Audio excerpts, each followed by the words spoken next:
Video like जरूर कर लीजिए और ऐसे वीडियो लगातार फ्री में पाने के लिए चैनल को तुरंत सब्सक्राइब कर लीजिए और बेल आइकन को जरूर टैप कर लीजिए ताकि आगे भी सारे वीडियो आपको मिलते रहे। यूट्यूब में फॉलो करते हैं तो प्लीज ये वाला फ्री टेलीग्राम चैनल जरूर ज्वाइन कर लीजिएगा। सारे नोटिफिकेशन सारे अपडेट यहीं पे आते हैं, ध्यान रखिए। नमस्कार दोस्तों, एग्जाम प्रिपरेशन के यूट्यूब चैनल पर मैं प्रियंका एक बार फिर से आप सभी का स्वागत करती हूँ। सामाजिक धार्मिक सुधार आंदोलन में जो प्रमुख व्यक्ति थे उनको हम लोग देख रहे थे और आज गोपाल हरि देशमुख से हम लोग स्टार्ट करेंगे। ठीक है, आज ये टॉपिक कंप्लीट हो जाएगा। इसके साथ जो भी एक्ट आए इन लोगों के समय पर वो भी लिस्ट के फॉर्म में बता दूंगी, जो कि आपसे क्रोनोलॉजी में भी पूछा जाता है या फिर किस गवर्नर जनरल के समय पर एक्ट आया, ये भी प्रश्न बन सकता है।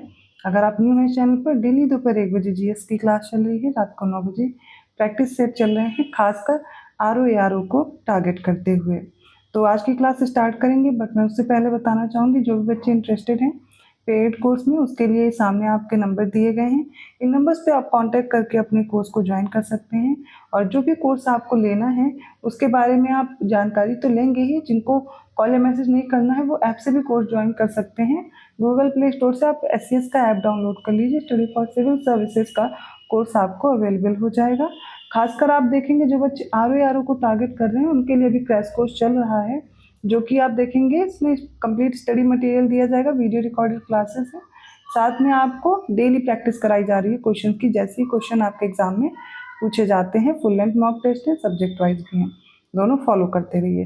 ठीक है, तो चलिए आज की क्लास स्टार्ट करते हैं। जो कि हम लोग सामाजिक धार्मिक सुधार आंदोलन पढ़ रहे थे और यूपी पीसीएस 2025 वाले भी अभी से प्री प्लस मेंस की तैयारी शुरू कर सकते हैं। और कुछ बच्चे होंगे जो आरओ और यूपी पीसीएस दोनों को टारगेट कर रहे हैं, तो आप अगर कोर्स ज्वाइन करते हैं तो आप कम मेहनत में इधर उधर कोई मैगजीन करंट अफेयर के लिए या फिर टेस्ट सीरीज इधर उधर नहीं देखनी पड़ेगी। सारा मटेरियल एक जगह, सिर्फ उतना ही टारगेट फॉलो करना है जितना आपको बताया जा रहा है। ठीक है, कोर्स ज्वाइन करके आपको ये हेल्प मिल जाएगी। जो बच्चे कोर्स नहीं ज्वाइन कर सकते वो स्टडी फॉर सिविल सर्विसेज का जो मेन चैनल है उनमें प्ले लिस्ट अवेलेबल है, आप उनसे भी तैयारी बेहतर ढंग से कर सकते हैं।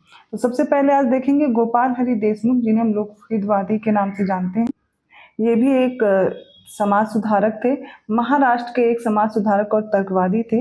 ये ब्रिटिश शासन के अधीन एक न्यायाधीश भी थे, याद रखिएगा। तो लेकिन वे समाज सुधार के मुद्दों पर लोक हितवादी के नाम से एक साप्ताहिक पत्रिका प्रभाकर में लिखा करते थे।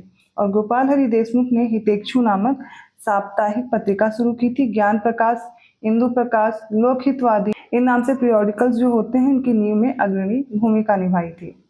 गोपाल हरि देशमुख का कथन था, यदि आपका धर्म सामाजिक सुधार को अस्वीकृत करता है तो ऐसे धर्म को बदल देना चाहिए। ये कथन किसका था? तो गोपाल हरि देशमुख का है। भारतीय सेवक समाज की स्थापना किसने की थी? ये याद रखिएगा। 1905 में कांग्रेस के उदारवादी नेता थे गोपाल कृष्ण गोखले।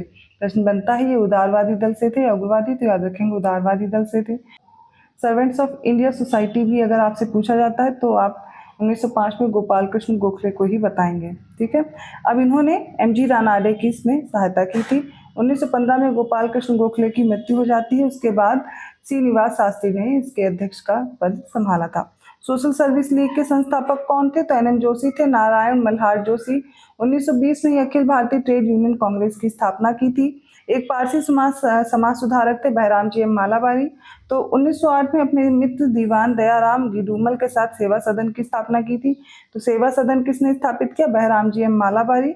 और धर्म सभा की स्थापना कब हुई थी? 1895 में हुई थी। श्री नारायण गुरु धर्म परिपालन आंदोलन एक क्षेत्रीय आंदोलन था जिसका उदय समाज के दलित वर्ग और ब्राह्मण वर्ग में टकराव के कारण हुआ था। और इस आंदोलन की शुरुआत किसने की? तो केरल के इजवास जाति के श्री नारायण गुरु स्वामी द्वारा की गई थी। ठीक है, तो याद रखेंगे श्री नारायण गुरु धर्म परिपालन आंदोलन। नेक्स्ट है वोकालिंग संघ आंदोलन, 1905 में मैसूर में शुरू हुआ। यह एक ब्राह्मण विरोधी आंदोलन था। न्याय आंदोलन या जस्टिस आंदोलन, इससे प्रश्न पूछा गया। इससे जुड़े कौन कौन से व्यक्ति थे? CN मुदलियार थे, TM नायर थे, P त्यागराज चेट्टी थे। मद्रास में इसकी स्थापना हुई थी। और इस आंदोलन का उद्देश्य क्या था? तो गैर ब्राह्मण जातियों का विधायिका में प्रतिनिधित्व बढ़ाना था। और 1917 में मद्रास प्रेसिडेंसी एसोसिएशन का गठन किया गया, जिसने विधायिका में निम्न जाति के लोगों के लिए पृथक निर्वाचन की पृथक प्रतिनिधित्व की मांग की थी। नेक्स्ट है इंडियन सोशल कॉन्फ्रेंस। इसकी स्थापना MG रानाडे और रघुनाथ राव ने की थी। इसका पहला सम्मेलन कहाँ हुआ था? तो 1887 में मद्रास में हुआ था। मुसलमानों के पाश्चात्य प्रभावों के विरुद्ध सर्वप्रथम जो प्रतिक्रिया हुई उसे क्या बोलते थे? वहाबी आंदोलन के नाम से शुरू हुआ। वलीउल्लाह आंदोलन के नाम से भी इसे जानते हैं।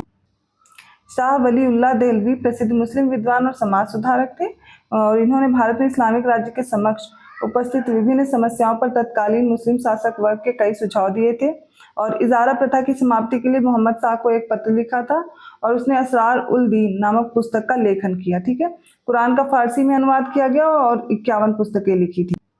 अगला है फराजी आंदोलन। इसकी शुरुआत किसने की थी? तो हाजी शरीयतुल्लाह ने 1818 में की थी। इस आंदोलन को फराइदी आंदोलन के नाम से भी जानते थे क्योंकि इसका मुख्य जोर इस्लाम धर्म की सच्चाई पर था। ये सारे हमने लिस्ट में देखे हुए हैं, एक बार फिर से आप रिवीजन कर रहे हैं। देवबंद स्कूल की स्थापना तत्कालीन संयुक्त प्रांत के सहारनपुर जिले में है देवबंद, वहां पर हुई थी। कब हुई थी? 1866 में हुई थी। किसने की? तो मोहम्मद कासिम ननोतवी और राशिद अहमद गंगोही ये मिल करके इसकी स्थापना करते हैं। और 1873 में अमृतसर में सिंह सभा आंदोलन प्रारंभ हुआ था। ठीक है, ब्रिटिश शासन के दौरान भारत की अधिकांश जनसंख्या जीविका के लिए प्राथमिक क्षेत्र पर निर्भर थी। उस समय की बात हो रही है। आगे देखते हैं। अब हम बात करने वाले हैं सर सैयद अहमद बिन मुताकी खान की। तो सर सैयद अहमद के नाम से आप जिन्हें जानते हैं, 1864 में अलीगढ़ की साइंटिफिक सोसाइटी की स्थापना की थी इन्होंने, जो कि इंग्लैंड की रॉयल सोसाइटी पर आधारित थी। धर्म को समय के साथ परिवर्तित होना चाहिए वरना यह जीवाश्म बन जाएगा। तो ये कथन किसका है? सर सैयद अहमद खां का है। और धार्मिक सिद्धांत अपरिवर्तनीय नहीं होते, ये भी कथन किसका है? सर सैयद अहमद खां का है। इन्होंने 1857 की क्रांति के दौरान अंग्रेजों का समर्थन किया और 1859 में मुसलमानों को विद्रोह के आरोपों से मुक्त करने के लिए असबाबे बगावते हिंद, जो 1857 में भारतीय विद्रोह हुआ था, इसके कारण पुस्तिका प्रकाशित की थी। तो ये दिखाना चाहते थे कि हम अंग्रेजों का समर्थन कर रहे हैं, इसलिए असबाबे बगावते हिंद इन्होंने शुरू की थी। इन्होंने कांग्रेस का विरोध करने के लिए कुछ हिंदू और मुस्लिम नेताओं जैसे कि बनारस के राजा थे शिव प्रसाद के समर्थन से यूनाइटेड पैट्रियोटिक एसोसिएशन की स्थापना भी की थी। इन्होंने 1860 में किताब लिखी the loyal Mohammedan of India नामक एक किताब लिखी थी और 1878 में इंपीरियल लेजिस्लेटिव काउंसिल के सदस्य बने थे और इनकी वफादारी के कारण 1888 में ब्रिटिश सरकार ने इन्हें नाइटहुड की उपाधि भी दी थी। ध्यान रखिएगा। सर सैयद अहमद खां का एक और कथन है, उच्च पद और प्रतिष्ठा धारण करने वाले लोग भी अधिकारियों के सामने नहीं पड़ते थे और यदि सामने गए भी हो तो एक आंतरिक भय और बौखलाहट के साथ आते थे। ये इनका कथन था। उस समय की जो घटना है, उस समय की जो स्थिति थी, उसका वर्णन ये कर रहे थे। तो ये हमने पढ़ा सर सैयद अहमद खां के बारे में। अब हम लोग देखने वाले हैं सामाजिक सुधार अधिनियम। ठीक है, कौन कौन से अधिनियम किस गवर्नर जनरल के समय पर पारित हुए और वह किससे संबंधित थे, ये आपका इसी लिस्ट में कवर हो जाएगा। ठीक है, अभी जो थ्योरी वाला पार्ट था वो पहले से भी आपने पढ़ा था, इसलिए मैंने जल्दी कवर कर दिया। आप उसको एक बार बस रिवाइज कर लीजिए, लेकिन ये लिस्ट बहुत ज़्यादा इंपॉर्टेंट है आपके लिए, तो ध्यान से देखिएगा। सबसे पहले बात करते हैं हिंदू विधवा पुनर्विवाह की। तो ये किस गवर्नर जनरल के समय पर एक्ट आया? तो कैनिंग के समय पर 1856 में। ठीक है, 1857 के रिवोल्ट से ठीक पहले याद कर लीजिएगा, क्रोनोलॉजी में भी आ सकता है। तो यहाँ पर विधवा विवाह की अनुमति दी गई। 26 जुलाई 1856 को अधिनियम ये आता है, विधवा पुनर्विवाह अधिनियम 1856, और अधिनियम 15 ने 1856 के अंतर्गत ईस्ट इंडिया कंपनी के शासन के अधीन भारत के सभी क्षेत्रों में हिंदू विधवाओं के पुनर्विवाह को वैध घोषित किया था। और 1857 के भारतीय विद्रोह से पहले डलहौजी द्वारा ये तैयार किया गया था, याद रखिएगा। लेकिन इसको पारित किया गया था किसके समय पर? कैनिंग के समय पर। ठीक है, तो याद रहेगा। अगला फैक्ट देखिए, नेटिव मैरिज एक्ट है जो नॉर्थब्रुक के समय पर आया था 1872 में। अंतरजातीय विवाह इसमें शुरू हुआ था। तो नेटिव मैरिज एक्ट और विधवा पुनर्विवाह आपने देखा। अगला है age of consent act, Lansdowne के समय पर आया था 1891 में। 1891 में लड़कियों की जो विवाह के लिए उम्र थी वो इसमें 12 वर्ष निर्धारित की जाती है। नेक्स्ट है शारदा एक्ट, इरविन के समय पर आया था 1930 में। तो विवाह के लिए लड़की की जो न्यूनतम उम्र है वो 14 वर्ष और लड़कों की न्यूनतम वर्ष जो है 18 निर्धारित कर दी गई थी। ये आप फिर से देख लीजिएगा, 12 वर्ष है, शायद मैंने गलती से 21 बोल दिया है।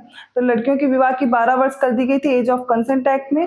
और शारदा एक्ट में कितना किया गया? तो 14 वर्ष न्यूनतम लड़कियों की और 18 वर्ष लड़कों की निर्धारित की गई। इरविन के समय पर आया था। ठीक है, शिशु वध पर प्रतिबंध वेलेस्ली के समय पर लगता है 1798 to 1805 के समय के बीच की बात है। तो शिशु हत्या पर प्रतिबंध लगाया गया था। सती प्रथा पर प्रतिबंध 1829 में जो बेंटिक था उसके समय पर सती प्रथा पूर्ण रूप से रोक दी जाती जितना ब्रिटिश क्षेत्र था। ठीक है, दास प्रथा पर प्रतिबंध एलन बैरो के समय पर लगा 1843 में। तो 1833 का चार्टर अधिनियम आता है, उसमें इसकी बात की जाती है, लेकिन 1843 में ये पूर्ण रूप से प्रतिबंधित कर दिया गया था। एक बार फिर से रिवाइज कर लीजिए सारे। तो देखिए, हिंदू विधवा पुनर्विवाह अधिनियम कैनिंग के समय पर 1856, native marriage act Northbrook 1872, age of consent act Lansdowne के समय पर 1891, सारदा एक्ट आता है इरविन के समय पर 1930 में, शिशु वध पर प्रतिबंध लगा वेलेस्ली के समय पर 1798 to 1805, सती प्रथा पर प्रतिबंध 1829 में बेंटिक के समय पर, दास प्रथा पर 1843 में एलन बरो के समय पर। ये जितने भी एक्ट मैंने बताए हैं, आपका होमवर्क ये है, आपको कमेंट करना है इन सभी को क्रोनोलॉजी में सेट करके, ठीक है। सभी एक्ट को आप क्रोनोलॉजी में सेट करेंगे। दास्ता की कुप्रथा के उन्मूलन के लिए जो सरकारी हस्तक्षेप हुआ था वो विलियम विल्बरफोर्स के नेतृत्व में दास्ता के कुप्रथा के खिलाफ किए गए प्रचार में भारत की दास्ता की जो कुप्रथा है इसके बारे में ब्रिटेन की जनता का ध्यान आकर्षित किया गया और फलस्वरूप 1811 का विनियम आता है 10 भारत जो भूमि के रास्ते दासों का आयात होता था और 1832 के विनियम 4 दासों के अंतर प्रांतीय आवागमन पर इसमें निषेध को शुरू किया गया। अगली लिस्ट है मुस्लिम सामाजिक धार्मिक आंदोलन और जो संगठन चल रहे थे उनको भी एक बार देख लेंगे। तो दारुल उलूम था 1868 में शुरू हुआ देवबंद सहारनपुर में, जो यूपी में सहारनपुर है वहां पर एक स्थान है देवबंद। इससे जुड़े व्यक्ति थे मोहम्मद कासिम और रशीद अहमद गंगोही।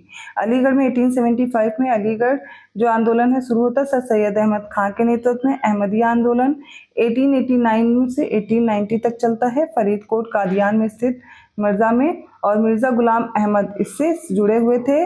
नदवातुल उलेमा 1894 से 1895 तक रहता है लखनऊ में। मौलाना शिवली नुमानी इससे जुड़े थे। और फरेजी आंदोलन 1819 में याद कर लीजिएगा, फरीदपुर बंगाल में चलता है। हाजी शरीयतुल्लाह और दादू मियाँ इससे जुड़े हुए थे। तायूनी आंदोलन 1839 में शुरू हुआ ढाका में। करामत अली जौनपुरी से जुड़े हुए थे।